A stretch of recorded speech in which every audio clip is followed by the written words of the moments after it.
3x - 6 + 5 = 2 হলে সমীকরণটির সমাধান সেট কোনটি?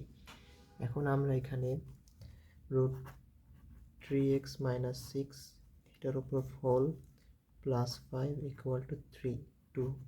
এখন আমরা এখানে যদি 5টাকে এখানে পাঠাই, এখন এখানে হবে হলো -3।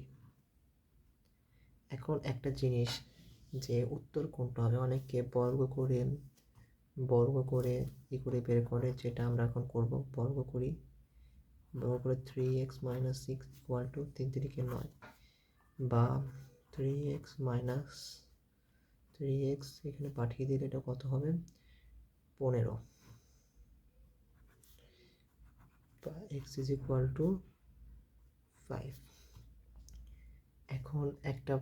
এখন অনেকে বলবে সঠিক উত্তর হলো এইটা, কিন্তু না, এটা হলো ভুল।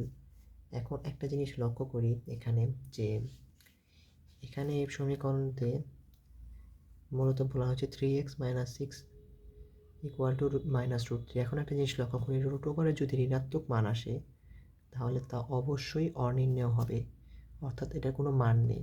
ক্যালকুলেটারে বসিয়ে দেখলেও এই মান হবে না, তাই এটির উত্তর হবে হলো থিটা। ব্যাখ্যা হলো কোনো বাস্তব সংখ্যার বর্গমূল কখনো ঋণাত্মক হতে পারে না।